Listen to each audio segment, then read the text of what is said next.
It's like that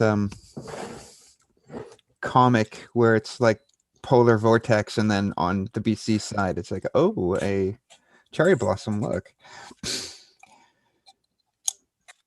find that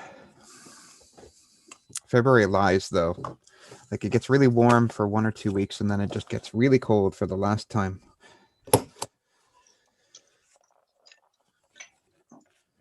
Okay, oh, pretty close to getting started.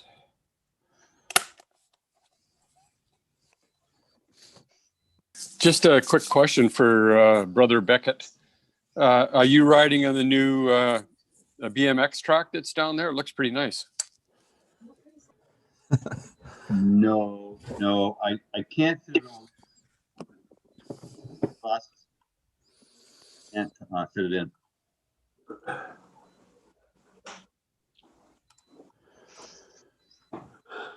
Okay. Okay, I have 1:30, so we will call to order. So we'll start by recognizing that we're conducting our business today on the territories of the Nuu-chah-nulth people, primarily in the Alberni Valley of the Huu-pachisi and the Shuswap nations, and beyond. From there, I would let everyone know that we're currently live streaming this meeting on YouTube, and the links can be had through the ACRD website. And we will have potentially people who are in attendance as part of the audience rather than as a panelist, which is why your invites are different. And we may receive questions at the end of the meeting in regards to any responses, and that can be done through responses@acrd.bc.ca. Okay, well, thank you and welcome everyone. So we'll move on to the approval of the agenda. Are there any additions or modifications to the agenda or additional materials? If there isn't, and I think I'll check with Wendy. Maybe. Oh, please go ahead, Director Roberts. Just going to move that motion. Okay, before you do, I'd like to suggest that we add a verbal report from the chair and potentially the vice chair in regards to just the fact that we had a quick meeting with the Shuswap First Nation yesterday. Just a quick overview of that should be okay. So moved. All right. All right, thank you. And Dr. Roberts, would you like to second that? Yeah, okay. Any further comments or questions? All right, seeing none, all those in favor? Motion carried. Okay, so we'll put that extra item in the late business under, or we could put it in 10.3 other reports as well. Actually, let's do that, 10.3B, if that's okay, Wendy. Yes, that works. Thank you. Okay, then the next item will be declarations. Does anyone have any conflicts of interest or gifts exceeding $250? All right, seeing none, we'll move on to the next item, which is the adoption of minutes. Does we have the Board of Directors meeting minutes dated January 27th, 2021. Move the minutes. Thank you, Director McNabb. Seconded by Director Cole. Does anyone have any comments or questions? Modifications, additions, deletions? Seeing none, all those in favor? All opposed? Motion carried. And thank you. That brings us to the Electoral Area Directors Committee meeting dated January 27th, 2021. Same. Move the minutes. Thank you, Director McNabb. Thank you, Director Beckett. Any comments? Seeing none. All those in favor? Motion carried. And item C, which is last, we have the Alberni Valley Regional Airport Advisory Committee meeting dated February 2nd, 2021. Move receipt. Thank you, Director Cote. Second. Thank you, Director McNabb. Does anyone have any comments? Director Paulson, please go ahead. Just a quick follow-up, just to let directors know that the advisory committee will be meeting 2 more times this month, and they will be continuing to. I would suspect it'll be more like a workshop, and we'll be going over the in greater detail the the survey that went out, and also probably starting to work towards a business plan and that sort of thing. But, just to let people know that there'll be 2 more meetings of that group this month. Thank you. All right, thank you for that. And if there's anything that comes out of that that bears special mention, let me know. Any members, then we can have a discussion or presentation if need be. Okay, thank you. All in favor? All opposed? Motion carried. Okay, wow, we don't have any petitions, delegations, or presentations today. So that brings us right into item 6, which are items of correspondence for action. First of which is a request for regular bus service from Mr. Chris Alamani. I think this is in response to the closing down of Tofino Bus. Mr. Holmes, please go ahead. Mr. Chair, a suggested resolution is to invite Wilson Bus back to the board. They came and did a presentation at one point earlier. An update might be useful given there seems to be an extension on how long the bus service will be interrupted, et cetera. So that might be a good starting point before contemplating any recommendations from the correspondence. Okay, that sounds good. And we have kind of sent we have received your letter, kind of confirmation to Mr. Alamani. That's all been done. Just I'll wanna double make sure. check that, but we will, of course. Yeah. I assume we have. I just want to make sure that we have. Okay, that brings us to item B, which is a request for a meeting to discuss. So don't we need a? Sorry there's a about that. There's a motion there. So I would move that the Albany Claycut Regional District Board of Directors invite Tofino Bus, Wilson Bus, whoever it is, to provide an update that doesn't read right, to provide an update to the ACRD board on their transportation services. Seconded. Thank you, Director McNabb and Director Coots. And thanks for the reminder, Director McNabb. Any further comments? All right, seeing none, all those in favor? All opposed? Motion carried. Okay, now we get to item B, which is a request for meeting to discuss current topics and other potential opportunities for collaboration. So this is something we've already kind of done, which will be another meeting afterwards. But I think part of it now is to discuss the motion. Is this something we want to talk about now? Because I suppose we could give an update now. I had completely forgotten this was on the agenda. My apologies. Okay, I think what I'll do. So Please I would suggest that we do an update, and perhaps we can just modify this to with regards to the update. Okay, so I'll lead off, and hopefully Dr. McNabb and Douglas, you can add or clarify or correct me if I miss anything.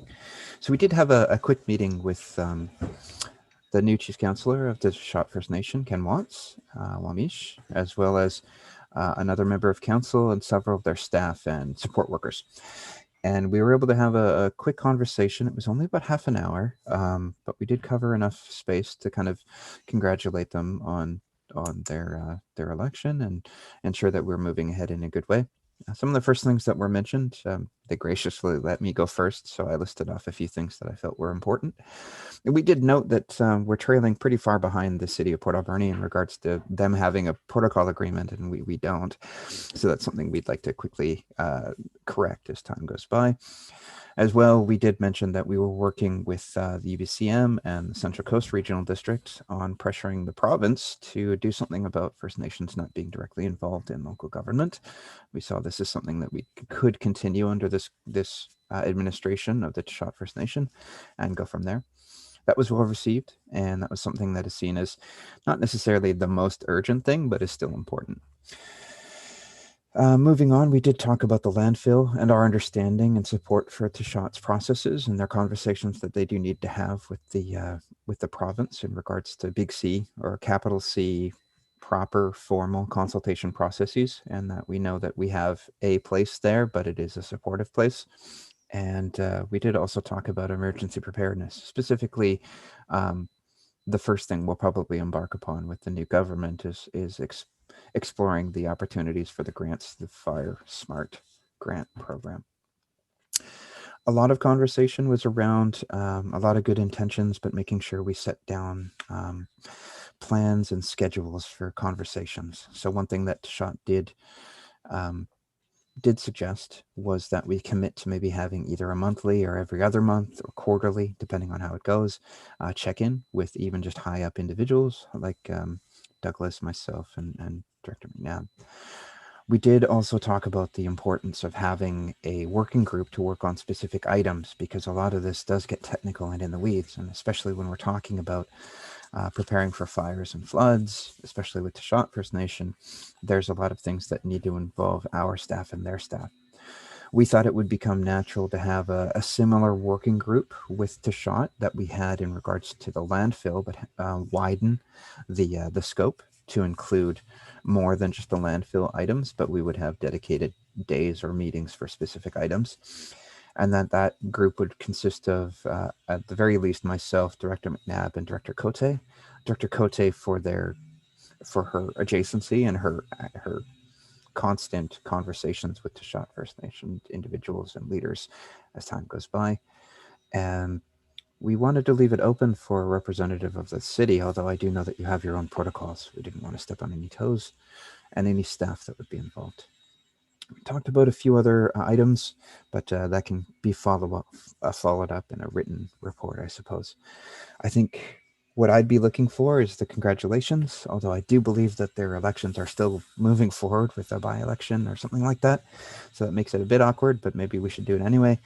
And maybe set the ball rolling for setting up these scheduling conversations, and then have a formal decision to set up a working group at the next meeting.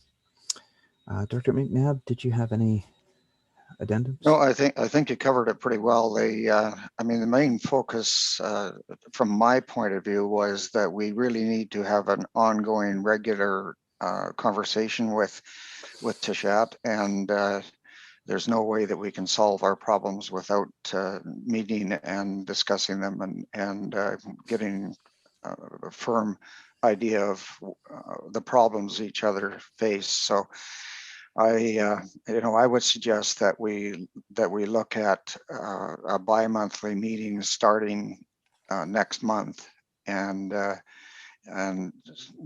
we make a motion to write them a letter of congratulation, and suggest that we pick a date in March to get together with Director Cote and yourself and myself and staff, and and start this conversation that we need to have to get things rolling in the right direction on a quite a broad range of items, and certainly including the landfill. But so I would move that. Thank you. Somebody can condense it somewhere. And would you like to second, Dr. Minutes? Do you have a comment as well? Thank you. I was just going to say that I would love to have a representative of the city involved in the working group as well, if possible. And we do have, I do have a monthly meeting set up with Chief Councillor Watts myself. So, as to not bring too much city business in, but regarding regional business, I think it would be fantastic for the city to be represented also, if possible. Okay. Thank you. So I think we should plan on having a formalized create the working group kind of conversation at our next meeting, so we can forward the appropriate name. I see Director Paulson there, or maybe yourself. Before we go, I think Penny had her hand up first. Director Cote, and then Director Paulson. Thank you. So this is really good news. Just to point out that the conversation has been ongoing for many years. This is just a new council. So a couple of years ago, there was a meeting called to set up, sorry about that, a memorandum of understanding between the city, the regional district, and the Tashot, and also the Hoopachasit. It started out that way, and the city made great strides with the Tashot moving forward. So congratulations to them on that. And I think this really needs to be a bigger conversation, but this is a great start. So yes, and I would like to also be included in these because of the history that I have, and knowing that we really do need to work together in times of emergency, or just because we're on the other side of the river. So thanks. Yeah.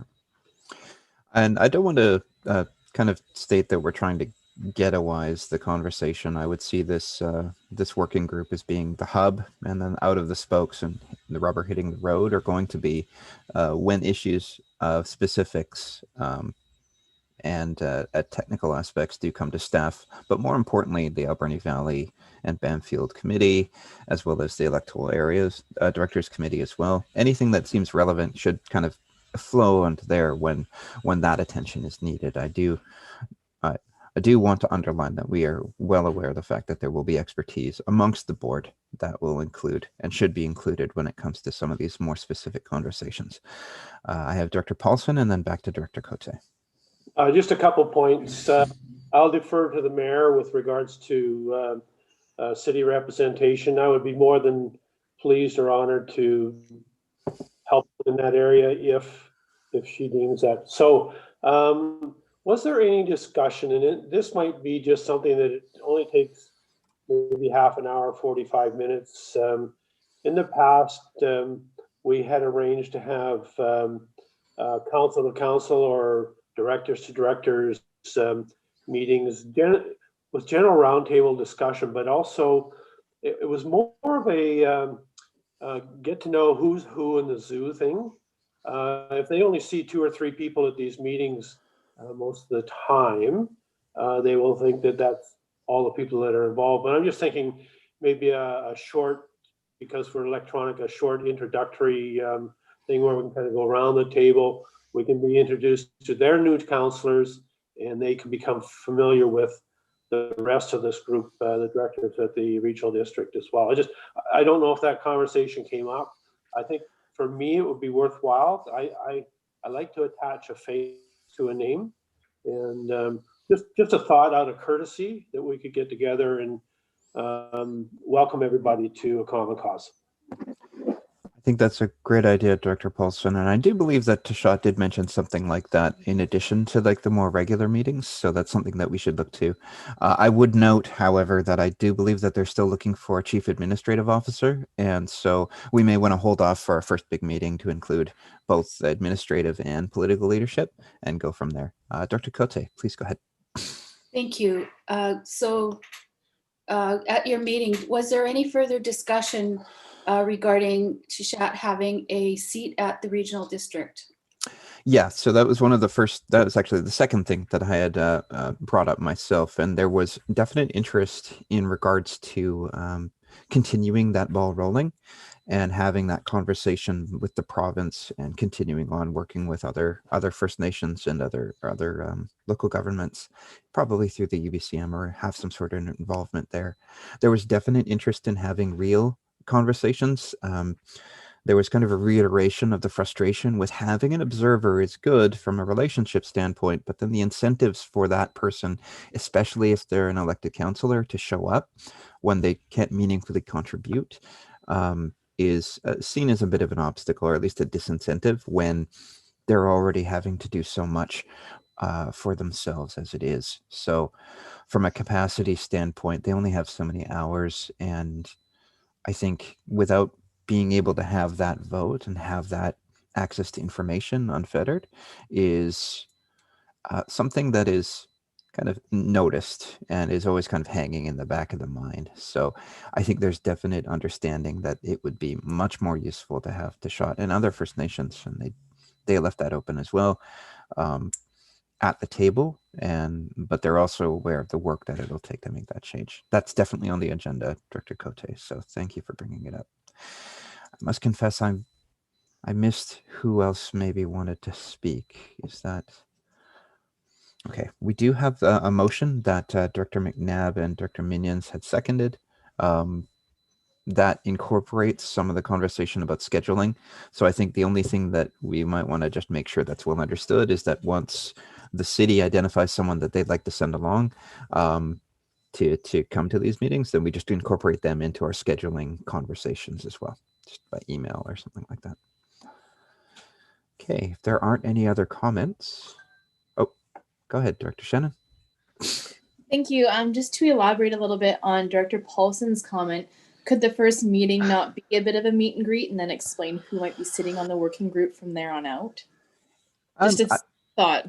Okay, we can look into that for sure. I think part of the meet and greet aspect was me wanting to wait for them to have their permanent executive director or CAO or whatever it's called for them. But we can explore that. It could still be at the end of the week or end of the next month. But I don't know when their interviews will be conducted and that sort of thing. But we can easily find out. Director McNabb? And they've still got their elections to finish off as well. Oh yeah, okay. So let's try for it when it's a full deck. Then I think that's probably the best. But we can continue this kind of planning and scheduling kind of small thing. But we should make it bigger. And honestly, the timing might end up in such a way that we can all meet personally. Hopefully, things accelerate when it comes to vaccination and openness. But we will see. There are probably venues where we could sit pretty far from one another and still fit 20-something people in there. So we'll go from there. Okay. With that in mind, we do have the motion set in place. Does anyone have any comments on that motion? Seeing none. All those in favor? All opposed? Motion carried. And thank you. Okay, that brings us to item 7, which is correspondence for information. So I see fisheries for communities and iced tea stuff. Would anyone like to pull anything out or just move the motion to receive?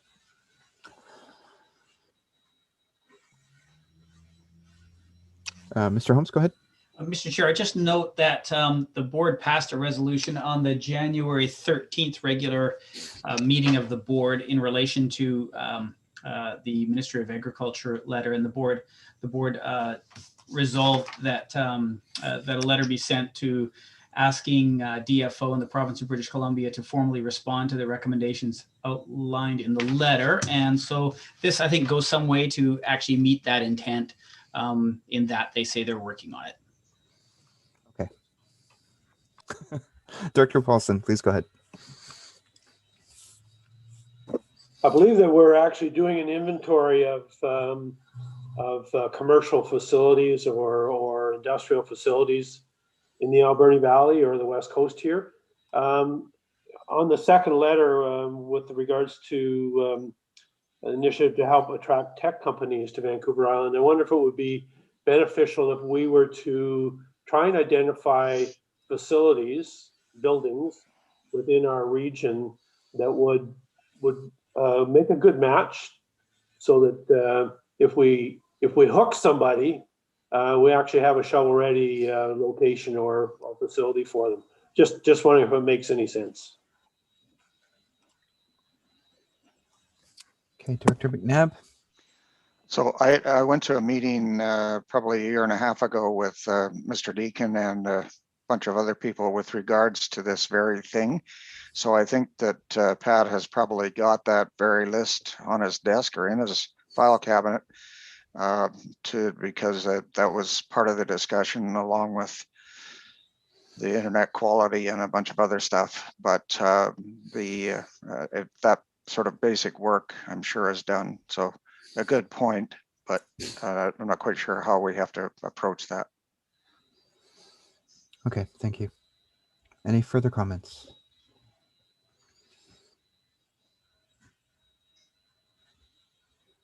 Okay, seeing none. Do we have a motion to receive the reports? Director, thank you, Director Beckett, seconded by Director Roberts. Any final comments? Seeing none. All those in favor? Motion carried. Okay, that brings us to item 8, which is request for decision and bylaws. Item 8A is the parcel tax roll review panel. Did we miss 7B? My apologies. No, 7B is one of the items of correspondence. Okay. Yeah. Yeah, we're on 8A now. I do have a question for Wendy or Terry. Is this motion a single motion or is 3 separate ones? It looks like it's one motion with 3 parts. Is that correct? Yeah, I think we can do it Okay, in one. yeah. Okay. But we do need 3 directors appointed and 1 alternate as part of that. Okay, 1 alternate. What is our...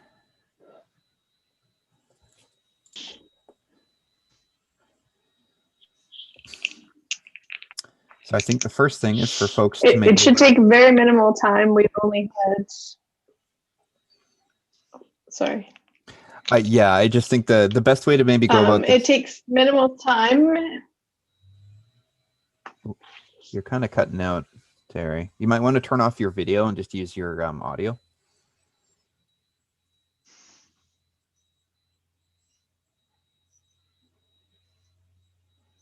Okay, looks like you're muted as well.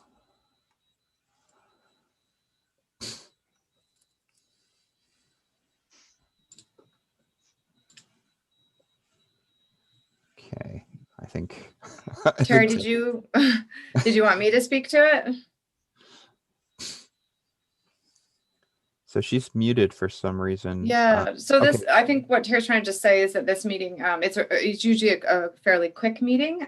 Last year, I believe Director McNabb, Director Roberts, and Cote sat on it. Okay, Director McNabb? So I would move that Director, myself and McNabb and Cote and Roberts fill those seats, and the alternate being somebody else that has interest. Director Beckett. I would ask maybe if you folks could check your calendars just to make sure that that Thursday works for you as well. Sure, I'll make it work. So I'd move that, and maybe somebody can second it. Do we have a seconder? Thank you, Director Bodnar. Any Just to comments? if I could just clarify, that also sets the date for Thursday, February 25th, 2021 at 1:30. And appoint Terry Fong, the Chief Financial Officer for the ACRD, as the collector. So if that could be included in that resolution. Okay, so we'll incorporate that into it. Yeah, so let's move all 3 of those items as they're filled in. Director McNabb is... So what was it, just the time? Because I see we have a meeting already, so. 1:30 p.m. on Okay, appreciate Thursday, it. Thanks. February 25th. I'll get back to that. All right, thank you. I did miss the seconder, however. Who was the seconder? Oh, yes, Director Bodnar. Thank you. I just didn't write it down. Any further comments, final comments? Okay, seeing none. All those in favor? All opposed? Motion carried. Okay, that's 8A. Next item is 8B, which is the Electoral Area Directors Committee terms of reference for 2021. I can quickly speak to that if you'd like, Mr. Chair. Thank you. So the Electoral Area Directors Committee met on January 27th and reviewed their terms of reference for 2021, similar to all other regional district standing committees. We're recommending a change to their terms of reference to reflect in any deliberations or recommendations respecting the services under that committee, that the board's strategic priorities be considered in all of that. So that one amendment is put forward for endorsement by the board. Okay, thank you. Dr. Shannon? Oh, are you moving? Dr. Oh, everything moved. Sorry, I got to reorient. Yeah, okay, there you are. Okay. Hi. Yeah. Do you want me to read it out? Yeah, let's do that. Okay, I'll move that the Alberni Clayoquot Regional District Board of Directors approve the amended terms of reference for the Electoral Area Directors Committee for 2021 as presented. Thank you. And then Director Bodnar, second? Okay. Okay. Does anyone have any comments? Seeing none, all those in favor? Motion carried. All right, thank you for that. That brings us to the AVRA Advisory Committee terms of reference for 2021.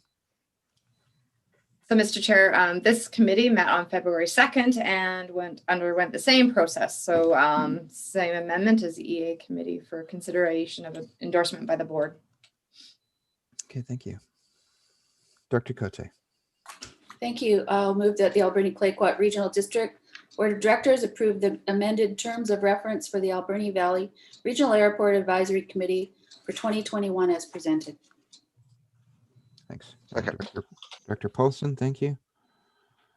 Any comments? Seeing none, all those in favor?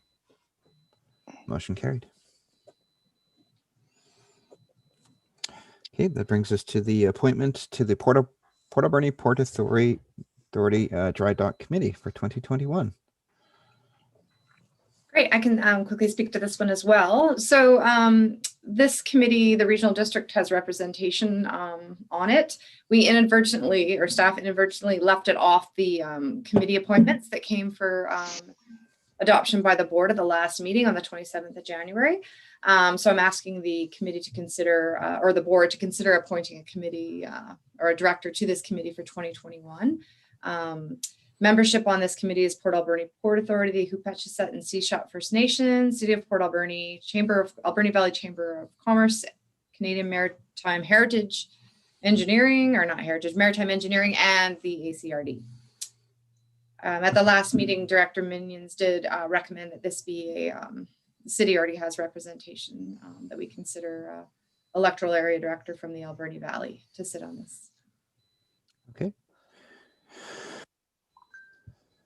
Now, what is your preference, Dr. McNabb? Me? I saw you had your hand up. You're Oh, I you're see. unmuted, so yeah. So I would be willing to do this unless somebody else has a burning desire to do it. Been up and down the Cal about 1 million times in my life, so I do know a little bit about the shoreline and the operation of boats and all the rest of the stuff. But so I would be willing to take that position if the board wants. Okay, Director Shannon. If he needs a nomination, I'll nominate Director McNabb. Okay. All right. Thank you, Dr. McNabb. Do we have a seconder? Thank you, Dr. Paulson. Last chance, Dr. McNabb. Do you have a? Oh, I'm just leaving. Okay. Dr. Roberts, please, if you will. Yeah, thank you for that. I'm just wondering, because it involves the whole canal, other than the dry dock, being appointed to the dry dock committee, I'm wondering if Director Coots might be interested in being involved with that as well, the First Nations. I don't know. Just a thought. If I may respond, Mr. Chair. Go ahead. I would love to, but I am, time is a very tight commodity for myself, and I would have to, I would love to, but I just don't have the time. Thank you. I think what we may want to do is maybe invite Zoran or someone to give a presentation at some point in the near future, just to keep everyone up to date. That sounds great. Okay, so that nomination has been put forward and seconded. And any further comments? Dr. Shannon, go ahead. Thank you. Just a question. Do we need an alternate for this or no? Not certain. They didn't, oh, sorry. No, it's okay. They didn't request an alternate. No. Okay. So no. All right, with that in mind, then, all those in favor? All opposed? Ooh, it's really snowing now. Motion carried. I thought I heard an accident, and I think it was just a slamming door outside. So that was me running for the door. Yeah. Okay. Next item is the Emergency Support Services Memorandum of Understanding between the ACRD and the Salvation Army. Sorry, Dr. Minions. Director Jack, I'm just going to recuse myself on this one as my husband holds a position with the Salvation Army. Oh, okay. So, oh, okay, she's been booted. Director Cote, please go ahead. Thank you. I would like to move the recommendation and then speak to it. So I'll move the recommendation that the Alberni Clayoquot Regional District Board of Directors authorize the Chief Administrative Officer to enter into a memorandum of understanding on behalf of the Alberni Clayoquot Regional District with the Salvation Army, defining emergency support services response roles in the Alberni Valley. Great. Do we have a seconder? Thank you, Director Roberts. Any further comments? So I'd like to speak to that. Please go ahead. Please. I know that we have had a call. I did talk with Ms. Zenner regarding emergency social services volunteers. So I'd like to know where we stand on that. I did want to post something in my upcoming newsletter asking if there was anybody interested in volunteering, but apparently we're not ready at this time. So will we be ready in the future? Thank you. So we have started recruiting for emergency support service volunteers, and we've had excellent uptake, which is fantastic. So we have about 15 volunteers who are offering to volunteer for different levels of support. So we've started our training with these volunteers. We will be accepting additional volunteers in the future. However, we're trying to focus on the volunteers that we have at hand, and includes support from the Salvation Army. So the MOU with Salvation Army is probably one of many to come. We want to partner with other agencies in the community who support the emergency program. Salvation Army has been a very strong part of the COVID response in the community. And we just want to formalize their involvement with our emergency program, and we want to acknowledge their efforts. Can I continue, please? Go ahead. And then Thank Director you. Bodner after. So I would like to also know, there's talk in here about compensation. So that would come out if we get an emergency number, or do we have funds available for that? And will we also be still working with the Red Cross? Thank you. Thank you. So during an emergency, we request a task number from Emergency Management BC, and certain items under the task number would be recoverable. So items related to, food and shelter, clothing, that type of thing would be recoverable during an emergency. Our contract with the Red Cross for level 1 ESS ends on March 31st. We will be taking over on April 1st, and that is why we've recruited volunteers to replace that service. So Red Cross level 1 ends March 31st. However, Red Cross will support the community in a larger event, such as a major earthquake or tsunami, that type of thing. So Red Cross will always support in a bigger event. Okay. Next up, I have Directors Bodner and then Director McNabb. Did I miss anyone? Okay. Thank you. My question was answered. I was asking about the funds as well, and that question was answered. Thank you very much. Thank you. Director McNabb? So I'm wondering, we spoke of this, I think last year at budget time with regards to victim services and ESS. And I'm wondering if there's been any thought put to trying to group ESS and emergency services and sort of work that together, because there is a lot of similarities, even though I realize that victim services has a component that's completely different than just looking after making sure somebody's got a place to sleep and towels and other things like that. I mean, there's emotional sides that have to be taken care of. So, but I'd just like to hear from Heather whether or not that has been looked over.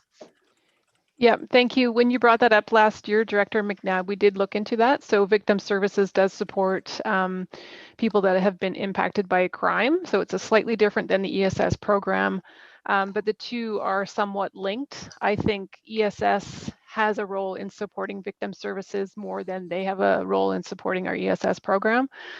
For example, victim services was involved in the Bamfield bus accident. Had we had an ESS team, we could have supported them during that event. So I think there is some linkages, and we've made connections with victim services so we can support that going forward.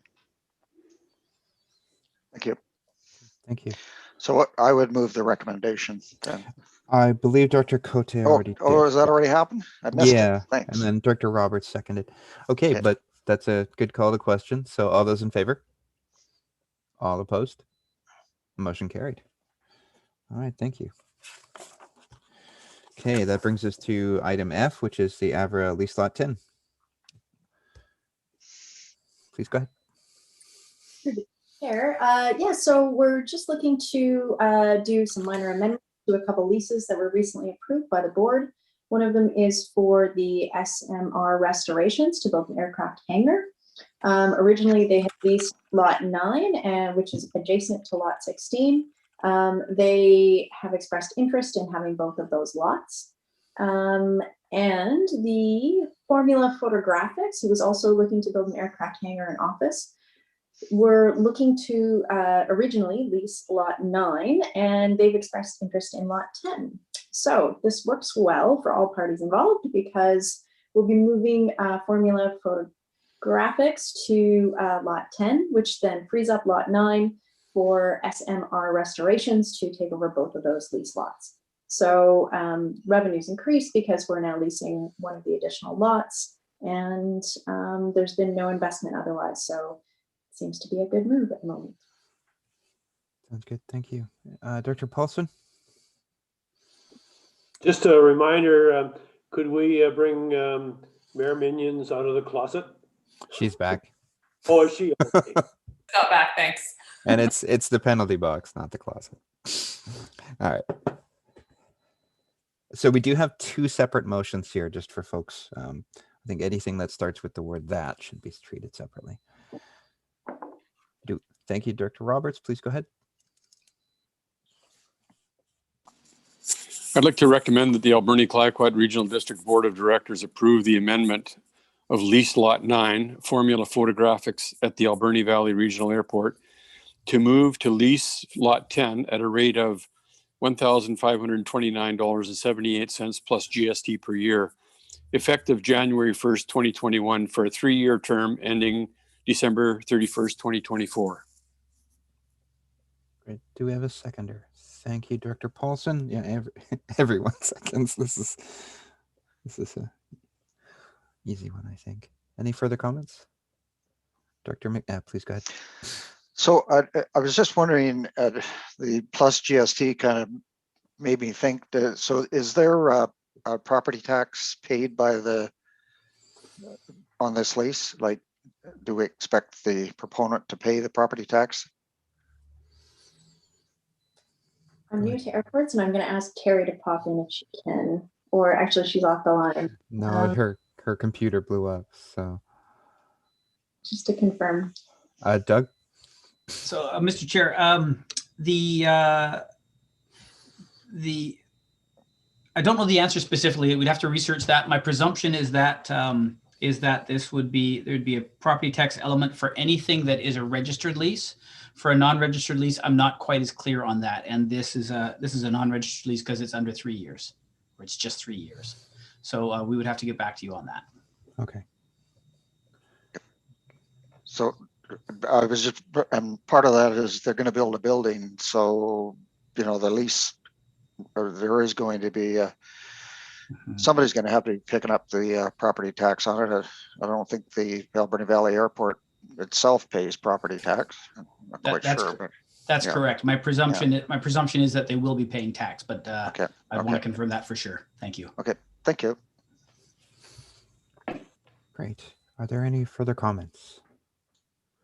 Seeing none. All those in favor on this first motion? Motion carried. And the second. Dr. Bodner, please go ahead. Oh, you're muted though, Diane. Yeah, muted.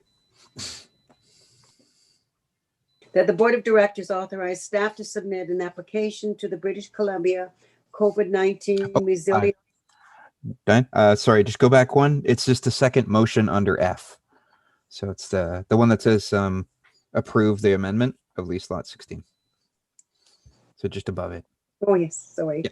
No That worries. the Claycourt Regional District Board of Directors approve the amendment of lease lot 16 SRM restorations at the Alberni Valley Regional Airport to add lease lot 9 for a total rate of $3,227.73 plus GST per year effective September the 1st, 2020 for a 3-year term ending August 31st, 2023.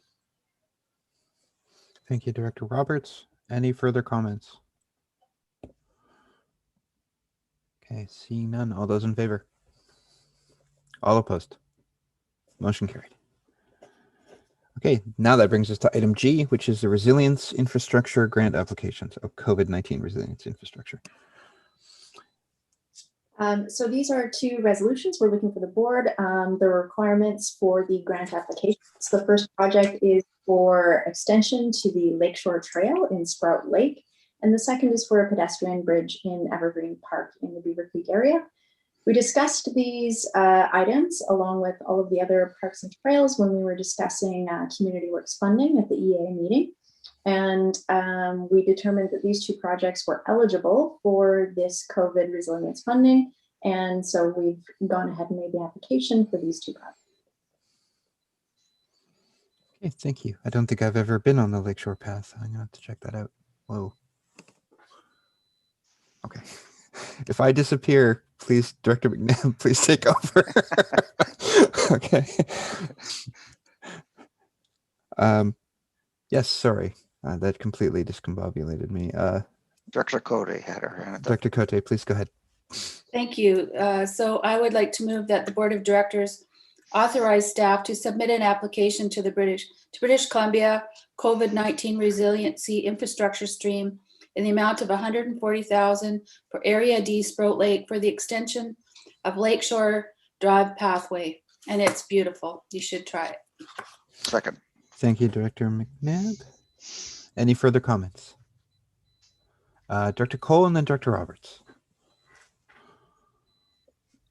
I'm just curious if there are any of these infrastructure grants that are coming out with the COVID-19 on them that might be suitable for the last connection of the trail through the park out here into attached to the Euclid side.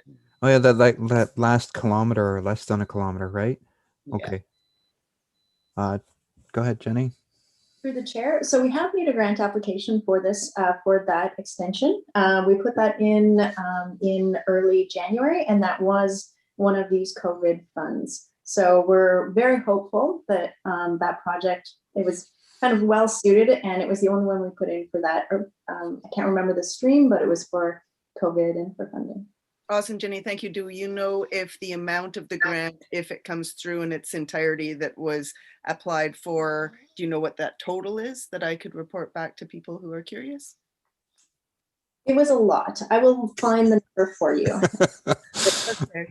And then, of course, there's no timeline that they've said that the application will come to fruition or not.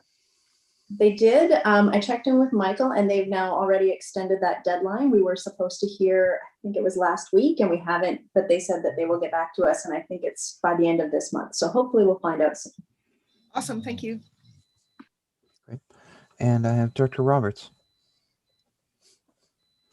Director Cole stole my thunder, but that's okay. Asked and answered, and thank you, Jenny. And were these projects supposed to be shovel ready by the fall? Through the chair for this one on the table right now, I think we have to, yes, have them ready, which was another component. Similar, the multi-use pathway extension, we had to have started by the end of the year. So we've begun the engineering on that project in order to make sure that we can have a ground by the end of the year on that. So excellent news. Thank you very much. Great. Okay. Any further comments on this first motion? Seeing none. All those in favor? All opposed? Motion carried. Okay, that brings us to Beaver Creeks. Item Director McNabb, go ahead. So I'd move that the board of directors authorize staff to submit an application to the British Columbia COVID-19 Resiliency Infrastructure Stream in the amount of $32,500 for Area E Beaver Creek for the construction of a pedestrian bridge within the Evergreen Park. So I can comment on that after. Seconded by Director Shannon. Okay, So just so everybody knows what happened is we had a culvert that washed out. There was actually a gravel dirt walkway, causeway, and we had a culvert that collapsed, and then we were going to fix that, but the cost of fixing it was substantially more than putting a pathway across it. So we remediated it last year, and then we're looking to put this bridge in, which we originally approved under the gas tax portion of it. But this fits in this grant, so we can use our gas tax for something else. Thank you. Any further comments? Seeing none, all those in favor? Motion carried. Okay, that brings us to the open meetings and electronic meetings, COVID-19 pandemic scheduling. I think this is just a renewal because we kicked it to here. Before you start, Wendy, this is all one motion, correct? Yes, it can be done in all one motion. Okay, I will move it after you're finished introducing it if need be. So I'll read it up. Is it? Okay, do you want me just to give a quick update? I think just Chair? a quick overview, yes. Okay. So the regional district has been holding board, committee, and public hearings by electronic means via Zoom webinar since the provincial health order on gathering and events came into effect in December 2020. As everyone's probably aware, that order had on February 5th was extended indefinitely. So in order to stay in compliance with this order, the board needs to pass the same resolution again, and we're recommending this be in effect till the end of April. And if something changes in the meantime, we'll bring it back to the board prior to April. That sounds reasonable to me. So I'll just read it out as it is. I'm going to read it all as one motion because there's and that and further that. So that in accordance with Ministerial Order M192 and the Provincial Health Officer Order on Gatherings and Events dated December 21st, 2020, all Alberni-Clyde Regional District open board and committee meetings continue to be held without members of the public in attendance in person until April 29th, 2021. And that in the interest of openness, accountability, and transparency, the ACRD board and committee meetings continue to be conducted via Zoom video conferencing and live streamed on the website, and the public continue to have the opportunity to participate in the Zoom meetings via Zoom webinar or emailing the ACRD at responses@acrd.ca, acrd.bc.ca to provide comments and or input respecting agenda items. And further that, in the interest of openness, accountability, and transparency, the ACRD public hearings continue to be conducted via Zoom video conferencing or other electronic means. And since I'm the chair, I'll move that. Seconded. Okay, thank you, Dr. Roberts. Okay, any comments? I think it's a good idea to only kick it forward so far. I think by the end of April, we'll have a better idea of where we're at in regards to vaccination and maybe even the efficacy and how long and how effective the vaccines are preventing further spread. A lot can happen in that time, so hopefully we'll get back up to speed in regards to how many vaccinations there should be in the country and in the province. Okay, any further comments? Seeing none, all those in favor? Okay, motion carried. Thank you. That brings us to item 9.1, 9.1A, electoral area directors only. This is, oh, hi, Mike. Item A, please go ahead. Oh, everyone moved around again. Oh, there you go. Would you like me to just provide a quick overview? Yes, please. So Director Beckett chaired this public hearing on February 1st. It was attended by staff and the applicants. There was no members of the public in attendance. And it is a rezoning application to rezone from the existing commercial zone to a residential residential recreation use, and to allow a subdivision which would be in conformance with the surrounding properties. And staff recommends proceeding with second and third readings, and there's several motions presented. And I can answer any questions anybody has. Dr. Beckett, do you just want to take it away? I see Oh, Director I'm McNabb sorry. has a comment. I'm sorry, Dr. McNabb. all Things moved switched around again. Yeah. So, So my question was just with regards to the zoning. Is this a recreational 6-month occupation zoning or just a recreational broad zoning? So there's some, we'll need to amend some covenants, and there's some limits on the occupation, so that I think it's 180 days. Yeah, so there's limits on time, and the intent too with the recreational zoning, applies to other services that other agencies and governments provide. Around things like the school district has an interest, because if it is recreational, they don't have to provide pickup for bus services and other emergency services. So it's a bit of a hybrid with the zoning and a covenant to maintain that recreational use. Thanks. okay, Dr. Beckett, please go ahead. Thank you, Mr. Chair. I appreciate the work that staff did. I do support this application and would make 4 motions, starting with the board of directors receive the public hearing report. Thank you, Director McNabb. Any further comments? Seeing none, all those in favor? Motion carried. I would make the motion that the board of directors receive the public hearing minutes. Seconded by Dr. Roberts. Comments? Seeing none, all those in favor? Motion carried. Make the motion that bylaw P1410 Regional District of Alberni Clayoquot zoning atlas bylaw be read for the second time. We have a seconder. Thank you, Dr. Shannon. All those in favor? Motion carried.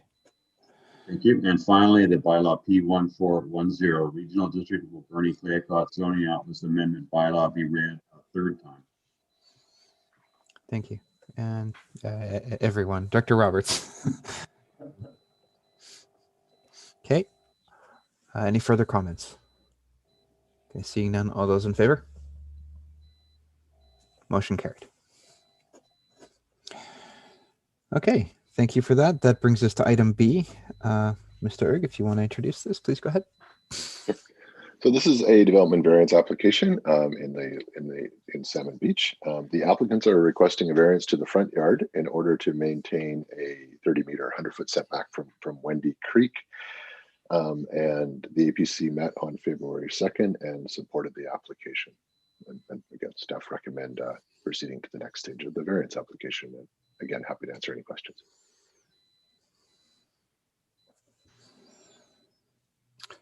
Okay. Dr. Roberts, did you want to proceed? Yes, thank you.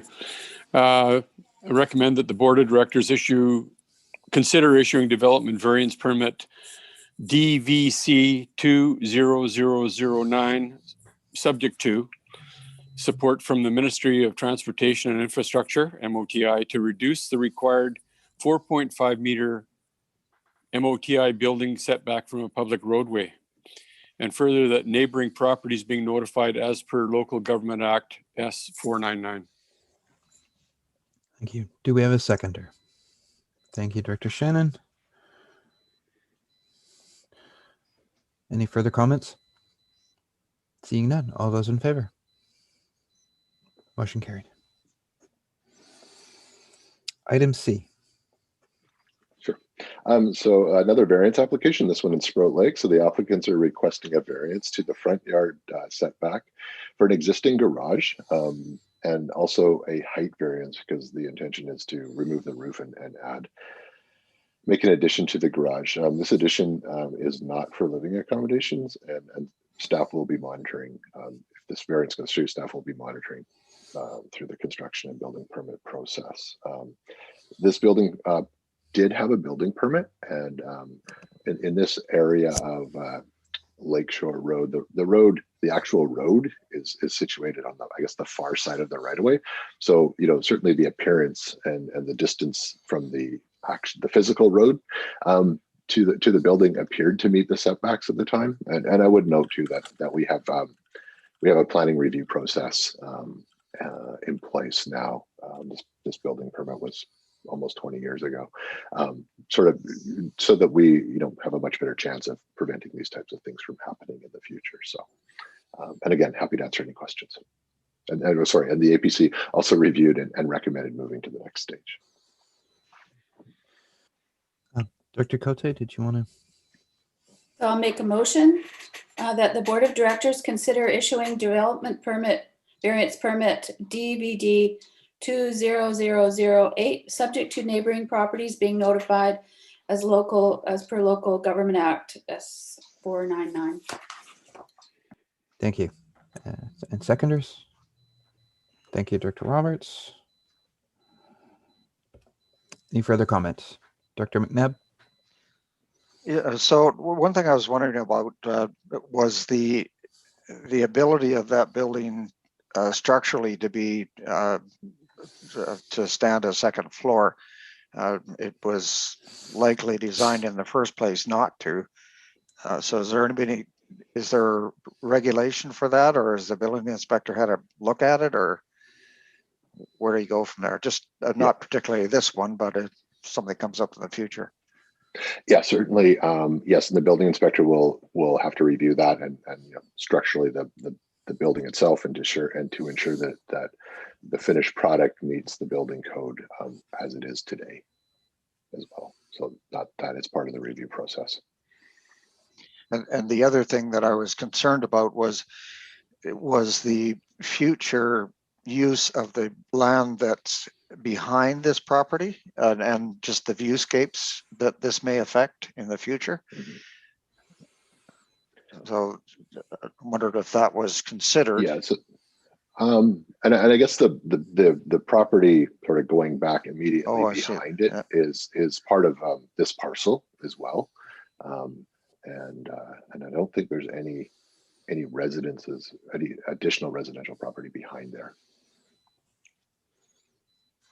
Dr. Roberts. Good questions.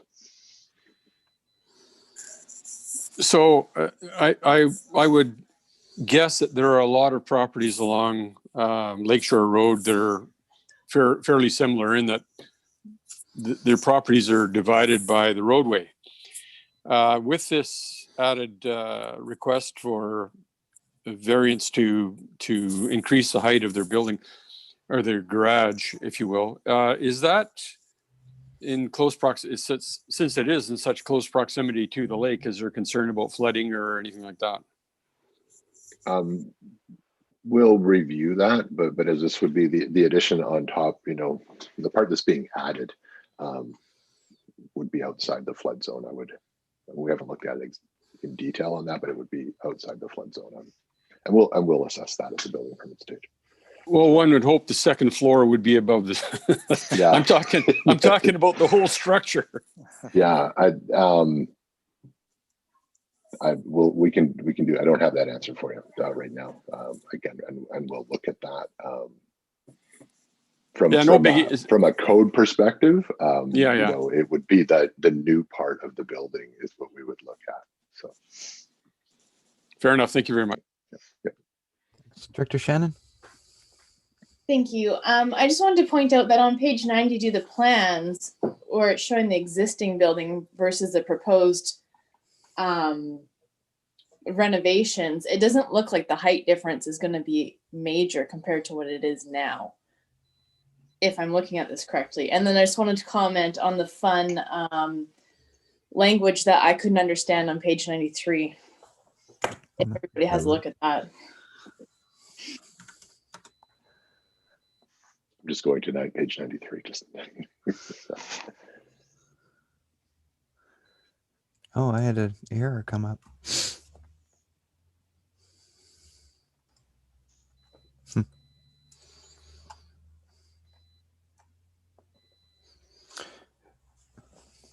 Okay, did I miss anyone? Were there any other comments? Okay, it was moved by Dr. Cote and seconded by Dr. Roberts. So I'll ask for any comments. Seeing none, all those in favor? All opposed? Motion carried. I think we're still in electoral area directors only. That brings us to item D. Please go ahead. Yeah, so this is a rezoning, or the applicant had made a rezoning application, and then as we were working through the applicant continued to expand the operations as a commercial industrial site, contrary to the zoning. The APC had looked at this a couple times, and there's some timelines in the staff report. And on January 28th, the APC reviewed the current staff report and recommendations, and concurred with staff and recommended that this application be denied. And then the process, if the board were to consider denying the application, would be to defer to the next board meeting and invite the applicant to come and speak and present their case before the board made a final decision. And if the board wishes to proceed with this rezoning application, the report has the appropriate recommendations. And again, I am happy to answer any questions. Dr. Cote. Thank you. I've received a email from the applicant saying that since the APC meeting, they've installed 3 silt dams in the ditch, placed bales of hay behind each silt dam, installed 50-gallon spill kit on the property. Also filed an application with the Ministry of Highways for driveway access onto Syringa Road. And I'm not sure how this would affect the application at this time. So like staff's recommendation as to how to move forward with this. Yeah, so this sort of receiving this and Alex forwarded this email to me prior to the meeting. At this stage, staff would still recommend that the board consider denying it, and then the applicant certainly has the opportunity to come and present this case and what he's doing to the board. The original application, talked about maintaining a buffer between the highway and the property, so it's on Highway 4 before you get to Sproul Lake.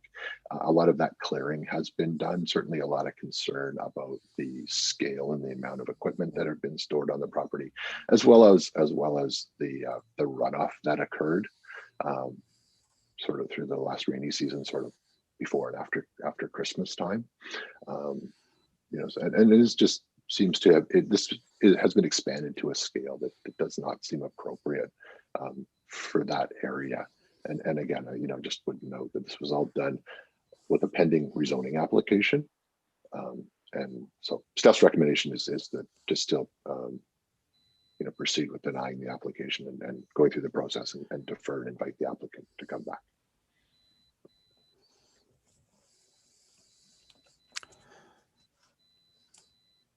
Dr. McNabb and then Dr. Cote. So, I mean, I haven't been down Syringa Road for a couple of years, but there was another location that was probably halfway down Syringa that was very, very similar to this, to the usage. I just wonder about kind of the optics of refusing this one and having the others continue to be like they are. So certainly one of the other properties on Syringa Road is owned by the applicant.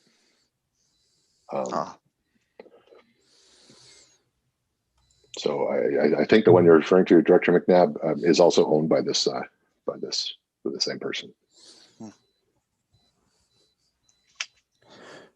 Okay, thank you.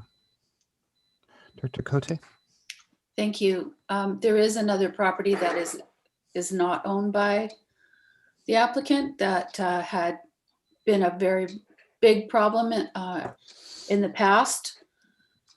Syringa Road seems to have some industrial use on it, so not out of the ordinary. It's right next to, very near to a logging road. I think it's the Ash Main that runs through and behind the property. So there was a lot of things to take into consideration here. I'd like to hear what other directors would like to say about it personally, but. Okay, thank you. I have Director Shannon, then Director Bodnar. Thank you. I have a couple comments on this one. So for clarification, the APC had approved it, but now we're looking at denying it because they've started work prior to the rezoning being complete. Am I understanding that correctly? The APC originally looked at it in the fall, and then it went back to the APC on the 28th. So the original recommendation was to proceed. From what happened sort of as the APC, after the APC meeting, before the board meeting, noticed that the property, the use was expanding. Had some discussions with the owner. Again, continued to, additional pieces of equipment were being stored, things were happening on the property. Took it back to the APC on January 28th, and at that meeting, the APC recommended that it be denied. And did the APC give the reasoning at that meeting as to why they changed their mind then? I guess I'm looking for a reason why the APC changed their mind from the fall to now. Like, is it just because the operations have expanded? Is kind of what I'm gathering. I just want to make sure I'm understanding this correctly. So that was certainly staff's recommendation for the rationale for the recommendation, and that was presented at the APC meeting. So, Director Cote, did you have any? Alex, another staff member, attended the APC meeting. So, did you have anything to add about the APC meeting, Director Cote? There was concern about the drainage, the ditch that went, and the accumulation of oil that could happen from industrial trucks and vehicles, and because the property has been developed basically, and yeah, they had the biggest reason was the drainage. That was the biggest that I heard. Okay, can I continue? Thank you. Yeah, please go ahead. Okay, thanks. Just because like reading this and looking at the lot lines where it is on the highway for what they're proposing, and in their letter too, where they've explained it used to be a mill site, so it has been industrial. Like, granted, the mill's gone, there's all that stuff. Where I'm looking at page 104, where they're proposing what I can see as like the lot line, where it is along the highway, the majority of that is where they would have the residential, and then the industrial, correct me if I'm wrong, is 246 feet along the highway, and the majority of it is along the other road. So if we're looking at 246 feet for visual aesthetics along the highway, and they've offered to do a berm of, call it 10 feet, or if they could do shrubbery or a fence if there's restrictions in, we're always saying that and because it's by farmland and stuff, if it's currently operating, and as they said in the letter, if there is support from the neighbors, I mean, I think we could make it feasible, and I would like to hear from them, because we mentioned too, we lack industrial. They want to do heavy duty mechanics. There's lots of industry in the area, and yeah, thank you. Director Bodnar. Thank you. Yeah, so when I was looking at the pictures too, I was concerned about the runoff. Right now, the way it is, it looks like the culvert really isn't big enough to be able to take a lot of water runoff. And there's a lot of sediment around it that seems to be very soft. Not only that, but that water, the runoff, that if they're expanding it, I too would be concerned about runoff from gas, from oil, from other things that happen in an industrial area. Plus that culvert goes across the highway into a fish-bearing river. So I think that would be a concern. And I think it would be really helpful to have them come and to be able to make their case. Thank you. Okay, thank you for that. Are there any further comments? Thank you, Director McNabb. Go ahead. So I'm just kind of wondering if if we can actually invite them to come and make the presentation prior to actually deciding to deny it.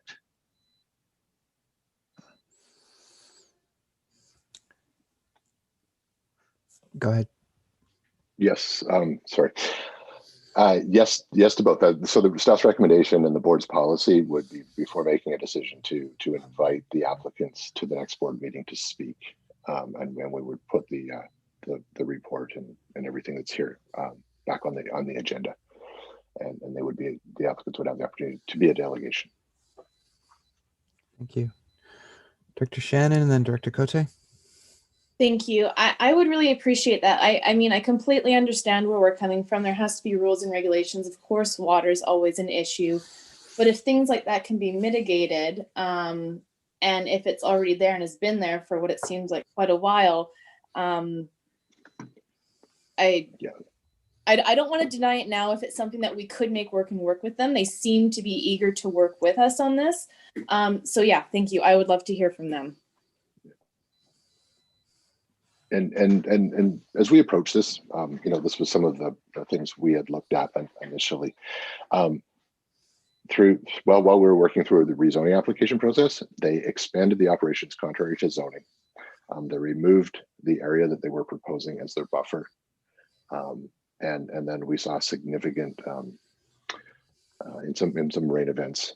Staff observed some significant runoff and silting. Director Cote had mentioned the what they're proposing to do now, but that wasn't put in initially.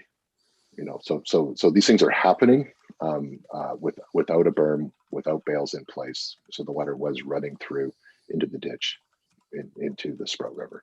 So again, observing those things raised a lot of flags as staff and how we make our recommendations to the board. In that this was an active application and these things were happening. So. And seemed to be expanding beyond what they'd originally proposed. So that's the reasoning for this approach and the changes that happened. So, Director Cote. Okay, so I guess I'll make this motion then to unless there's anybody that has any further questions. So I'll make the motion that the Board of Directors at this time disposed to deny this application. Prior to do so, the board wishes to offer the applicant the opportunity to present their own case as to why this matter should not be denied. And I'm saying that because I'd like to hear from the applicants, give them the opportunity to come to the board. Thank you. Do we have a seconder? Everyone. I'll pick Director McNabb. Okay, thank you for that. All those in favor? All opposed? Motion carried. All righty. That brings us into reports. Staff reports. Emergency Operations Center update. Please go ahead, Heather. Thank you. So just a quick COVID-19 update. Provincially, there were 435 new cases yesterday for a total of around 4,400 active cases. In Island Health Region, there were 272 active cases, with the majority of these cases being located in the Central Island region. Most concentrated number of cases is in the greater Nanaimo area, with cases in the Cowichan Valley dropping. So while the Alberni-Clayoquot region is doing well in number of COVID cases, any community on the island could be easily where the next hotspot is. So provincial health orders remain in effect. We are making progress on our efforts to push the curve back down. However, we are not at the point yet where restrictions are lifted. Non-essential travel for this long weekend that's upcoming should be avoided. The majority of new cases are in the age category of 20 to 29, followed by 29 to 49. These cases are related to socializing. They're not related to travel. As far as an immunization update, we're still in phase 1 of the provincial immunization plan. Moving into phase 2 will depend on the vaccine supply. Over 155,000 people in BC have been vaccinated, including around 12,000 people who've received their second doses. Immunizations have been given to long-term residents and staff, remote and isolated Indigenous communities. The rate of hospitalization and ICU admissions are declining steadily, which is directly related to the vaccine getting to those who are most at risk of serious illness and death. Current immunizations in phase 1 are continuing to go to healthcare workers. Plan is to start up mass vaccination clinics in March, beginning with seniors aged 80 and up and Indigenous seniors aged 65 and up, with additional hospital staff, community general practitioners, medical specialists, and vulnerable populations. Island Health is currently trying to determine how to best deliver these mass immunization clinics, recognizing that an approach that works for Victoria, a larger center, is not necessarily the approach that works for a smaller community such as Bamfield. So they're currently working on the logistics of moving forward with that next phase of the immunization plan. And that's about all I have. Okay, thank you. Are there any comments or questions? All right, seeing none, we could have a motion to receive the report. Thank you, Director Beckett and Director Shannon. Any further comments? Seeing none, all those in favor? All opposed? Motion carried. Thank you, Heather. All right, that brings us to committee reports. Salmon Beach Committee meeting dated February 8th, 2021. Yeah, Dr. Roberts.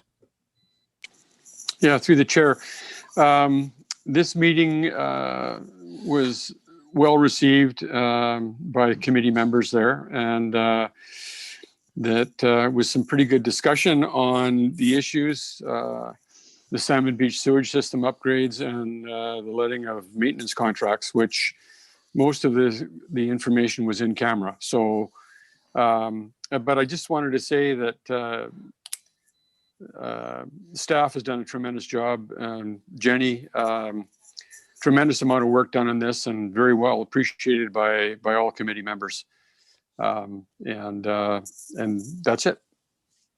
I don't know if there's anything else, Douglas or Jenny, if you wanted to comment on it. Please go ahead. I just wanted to say, yeah, I think that Jenny's taken a very fulsome approach on this report and trying to get the services in place as is the desire of the community. And so I think that at the end of the committee meeting, they were all quite excited about the prospects of moving forward this year. All right, thank you. Could we have a motion to receive the report, please? So moved. Thank you, Director Roberts. Seconded by Director Bodner. Any final comments? Seeing none, all those in favor? Motion carried. Okay, other reports. Apportionment. Director McNabb. I'm assuming that's you. Sorry. Maybe it's not. So we had the meeting with regards to where North Island 911 was going to go with the charges for service. And as you can see in the report, the options that were discussed and the impact to each of the areas. So we had a pretty good discussion with regards to that, and the vote was 4 of the regions for apportionment on the 50% land and 50% assessment, or 50% assessment, 50% population rather, and 1 opposed, and the opposed party was the Comox Regional District representative. So we're at a point right now that the boards will be, our board will be considering a motion coming from the North Island 911 board with regards to implementing this new formula. And I think it's a step that will create an attitude of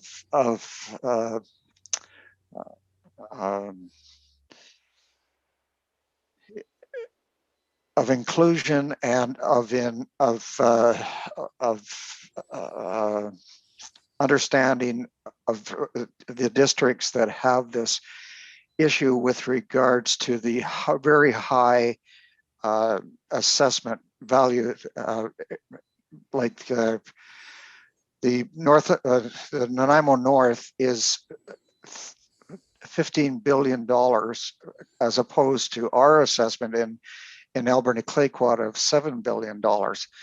So I mean, it's when you consider the amount that North Island 911 is used within those 2 compared areas, it does create an imbalance. And, there's very good reason why there's a difference like that, but there still is a difference.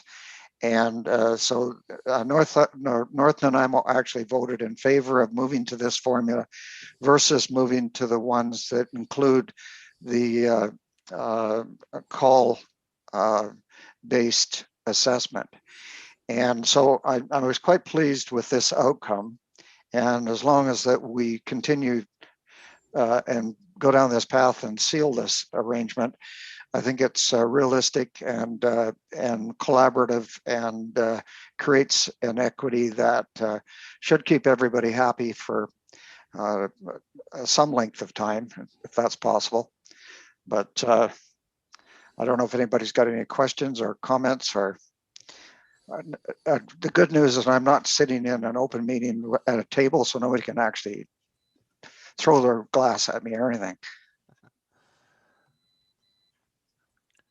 Director Roberts, please go ahead. Yeah, through the chair, Director McNabb, thank you for the good work you've done here. I know that this has been well received by members on the east side and the RDN. Tremendous amount of work being done, and much appreciated for all your work. And if there's no other comments, I'd like to move that motion. Thank you. Do we have a seconder? Thank you, Director Shannon. Any further comments? Seeing none. I kind of would like to hear from Mayor Menions, because while the impact to us as a region isn't that much, quite a bit of it is taken up by Alberni. Thank you. I'm not sure I really have, a lot to add. I recognize that this has been an ongoing process, and we are used to having the brunt of a lot of impacts on us. And at the end of the day, it is what it is. So I appreciate the work that you've done on this and the updates you've been bringing to the board. Thank you. Thanks. Any further comments? See none. I saw a motion. Did we have a seconder? I'm sorry.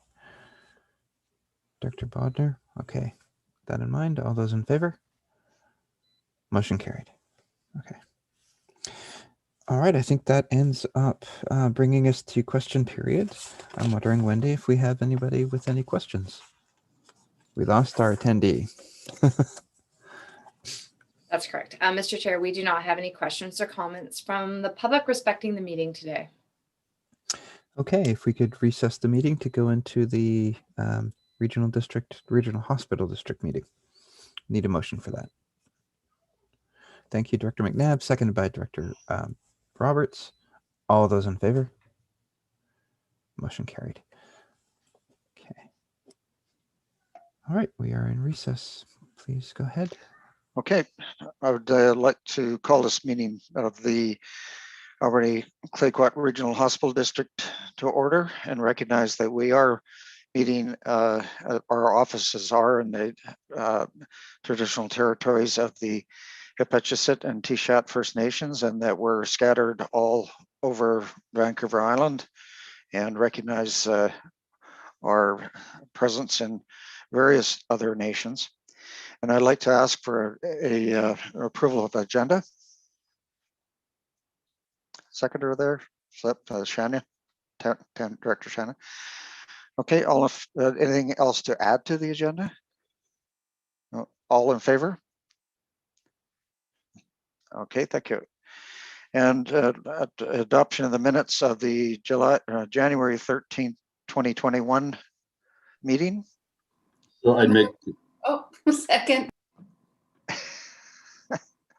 Director Beckett and Director Cote, I think. Okay, anything to add or take away in those minutes? Okay, all in favor? Anybody opposed? Nope. Okay, correspondence for information, rather lengthy letter here. So anybody like to take anything out of that?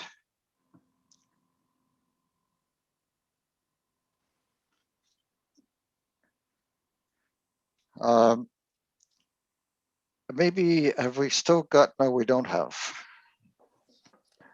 Mr. Holmes is on there.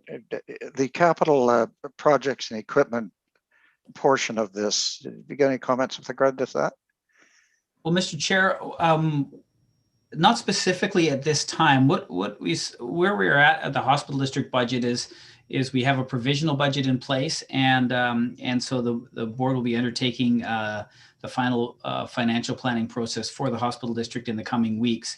And what we recommend is that the board of directors refer that to the budget discussion, and then at that time we could provide some options, including commenting on the unspent portion of hospital district funds that are currently in the bank. Okay, so a motion to receive this letter. So moved. Seconder, all in favor? Carried. Now I've Mr. lost. Chair, the recommendation actually for that was to refer this Oh, correspondence okay. and request Sorry, a budget discussions. My newfound equipment, I lost the page here. Sorry about that. Just let me get back to that. Just 1 second here. Aha, yes, it was. Okay, so somebody, whoever would like, would move that and second it. Okay. That was me, John. That I moved that the Alberni Clayoquot Regional Hospital Board of Directors refer this request to budget discussions. Okay, alrighty. And we had a seconder there. And any other discussion on this? All in favor? Anybody opposed? Carried. Okay, so we don't have any requests for decisions and bylaws, but now we have the Bantfield Health Center report from Dr. Beckett. Chair, thank you very much. The only thing to report is great news. Nurse Donna reports that VHA has provided our health center with a rapid COVID testing method so that any resident that is showing symptoms, you have to show symptoms, can be tested on site with results within 10 minutes. So that's a real positive step for our two wonderful communities. Thank you, sir. That's all I have to report. Okay, and Alberni Clayoquot Continuing Care Society. I guess the takeaways from our last meeting were that they've had the assessment for the CARP approval or CARP designation for the facility, and they're waiting for the comments to come back. Apparently, it was all done online, which is a little more difficult than touching and moving and feeling things, but it apparently came off quite well. So they're pretty optimistic that their rating will continue to be what it was the previous, which is a 3-year approval. And also that the director of care for both facilities was a husband and wife team, and they have since moved to the Lower Mainland, and so we have a temporary director of care in place, one of the current nurses that was on staff, and are looking for 2 directors of care, but going along quite nicely with the way it is at the moment. So the rapid testing thing is rather interesting, because this has been something that the care facilities have asked for approval to use over the last 6 months, because it was approved by Health Canada about 4 months ago, I believe, and the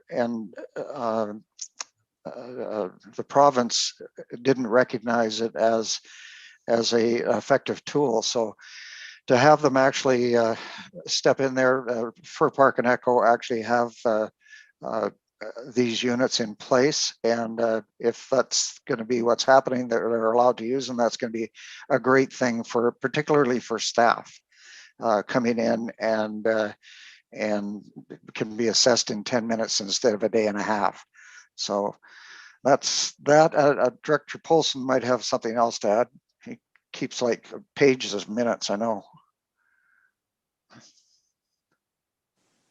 No, I think that sums it up. I guess probably one thing that came out of that, I know that the province called hero pay for frontline workers was not very forthcoming, and that check, I believe, was received finally last month and can be distributed to the frontline workers. And as I mentioned at our last get together, over 90% of staff and residents have received their first vaccine.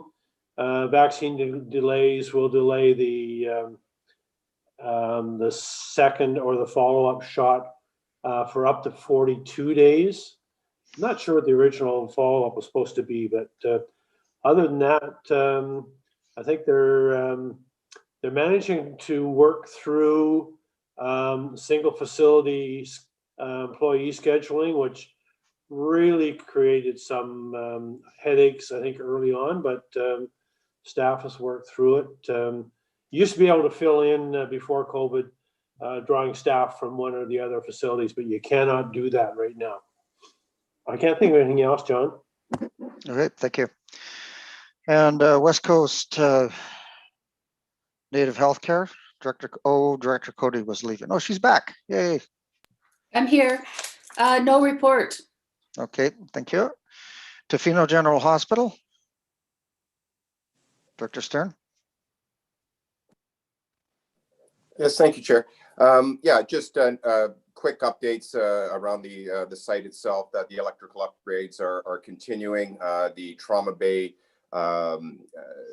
refurbishing is the planning committee has gone forward, and we should be starting on that renovation on April 1st, hopefully. One of the big issues that has come up in my meeting with the director today or yesterday was regarding the problems that we're facing with housing. For example, our nursing staff and other employees that are going to be working at the hospital. It speaks to a larger issue of the housing issues that we're facing on the West Coast, and specifically being able to recruit the types of employees and the skill sets that are necessary for the West Coast or for Tofino General Hospital, and the problems that we're facing with that. Housing is the critical issue to try to get people out here. We have no place to put them. So this was brought up, and it's something that we're going to be continuing to work on at the local level, but thought it'd be important for the hospital district to be aware of. And that's pretty much it. But I did want to interject a little earlier on, and it was during that letter of correspondence from VHA there, and it was just on the minutes section of the capital planning that I believe Director McNabb is involved with, and there was just one little paragraph near the end where there was the future meeting of the RHDs to let Island Health know if they have any items they would like to discuss for spring of 2021. And I didn't know if this was a conversation, maybe Director McNabb, that we could have offline. There were some issues that I would like to bring forward to that capital planning if that was possible. So maybe that's something we can discuss offline before that spring meeting. Oh, and sorry, and there was just one last thing, that there was to be a town hall meeting on January 28th with VHA. And unfortunately, it was postponed, but with no further date to when that might come forward. Thank you. That's all. Yes, Director Cole. I'll just add, as far as immunizations go, the update is that all of a Houseit has been done, a Pitsit, about 75% of Tyastanis and Isowista. Atatsu has not been done yet because they rolled the vaccines out to the communities that have had outbreaks. And Atatsu was fortunate enough not to have. So then they're the next to come. About 1/2 of the paramedics on the West Coast have had their first immunization. Nobody has received their second yet. It was going to be the first timeline was 28 days that was extended to the 40 whatever days now. And it's primarily Moderna on the West Coast, and that the hospital staff has also been done, as well as Forest Glen, which is the senior housing complex in Euclid. Thank you. Okay, Alberni Clayquot Health Network, Director Cote. Keep moving. This is tough, isn't it, John? They just keep going around in circles here. We have a meeting next week. Nothing really yet to report out. We have the new table of partners, and now welcome to Director Cole joining us. Thank you. I just wanted to say that I did my orientation yesterday with Molly Law, and I were with Marcy. So that was wonderful, and I'm looking forward to it. Great. So you're not going to believe this. West Coast General Hospital, I actually have a little report. Yay. So I spoke to West Coast General Hospital. The emergency room project is still the request for proposals are still out, but soon to be back in. They're extremely excited about having that rectified. And I'm hoping that we can have a more continuous conversation with them. So that's that for that. And we have Director Jack had his hand up with regards to something. Yeah, I was just going to ask Director Cote. I'm not certain if you had confirmed it, but I think there was a Huu-ay-aht representative that was going to go to the Alberni Clayquot Health Network. Was that Edward? Yes, it is. Yeah. Okay. Yes. Thanks. So now we have the report that was in front of you, the letter that was in front of you with regards to the capital planning portion of the meeting that I believe Director Jack was at it as well. And so I don't know, other than what's in there, what we can, what you'd like to sort of break out of it. If anybody's got any questions with regards to it, I'll try to field them. This is something that Terry Fong is sort of included in, and you know, for planning purposes as well. So she may have some background to some of this. I don't think she's actually on screen here at the moment, though. So has anybody got anything they want to pull out of that? Director Roberts. Just a comment. In reading that report, I'm happy to see that surgeries, of 4,000 surgeries, 90% of them have been taken care of, and that's really a good thing, in particular in these these times, these COVID times now. So congratulations on all that. Anybody else? We have been getting monthly.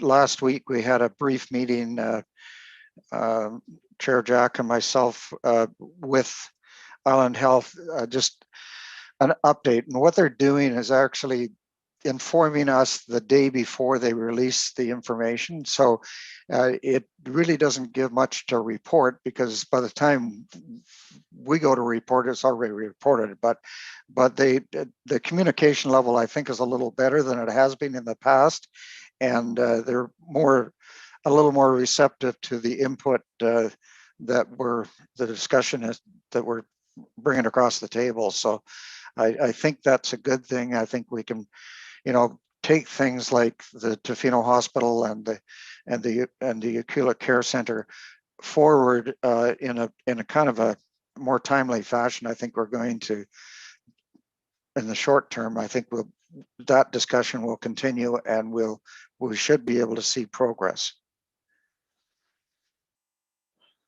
Anything else? Nope, sorry, Tom.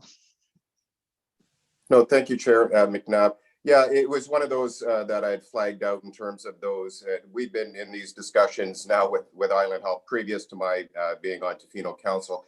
And one of the issues that right within there is that the commencement of these major capital projects is subject to available funding and their prioritization relative to other Island Health projects. And so one of the things that I think that our advocacy in terms of spelling out those prioritizations of the, for example, the Tofino General Hospital replacement or the delivery of that healthcare moving forward, it is a priority for this West Coast region from Heshquit all the way down to Tocourt. And it's just something that, as they always say, the squeaky wheel gets the grease. So that continued lobbying effort, I think, is critical. And we are in constant conversation. So I appreciate you flagging that and that those conversations are moving forward at that level. Thank you. Okay, anything else? Don't see. Oops, so sorry, Director Cote. Thank you. Just like to say thank you for bringing up the Health Network funding. It's important to keep that on their radar continually to make sure that the funding keeps coming, because it is most important. Thank you. So that was a very quick and positive response when I brought that up. So just so you know, they didn't say, well, we'll maybe look at it. They said, yep, that's a priority to us and we're seeing benefit from it and it will continue. So that's good. Okay, so a motion to receive the reports. This is John, so moved. And Director Beckett. Anything else on this? All in favor? Opposed? Carried. And so we have no unfinished business, no late business, and I don't think we have anybody online for a question period. No, unless Wendy's got questions. No questions. Come on, Received. a little question there. Okay, motion to adjourn then. Director Beckett and Director Cole, all in favor? That's it. Thank you. I'm just about getting used to this new equipment. It's good. It's wireless, isn't it? Yeah. Yeah. No, mine isn't. I'm kind of tied here.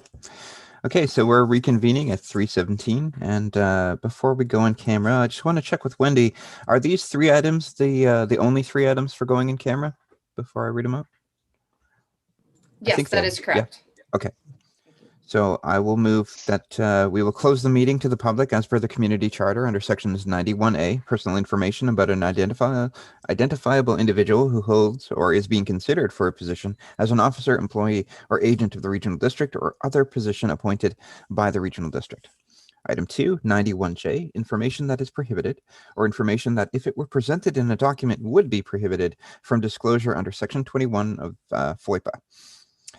And 21(1)(a) 2 of FOIPA, the head of a public body must refuse to disclose an applicant information that would reveal commercial, financial, labor relations, scientific, or technical information of or about a third party.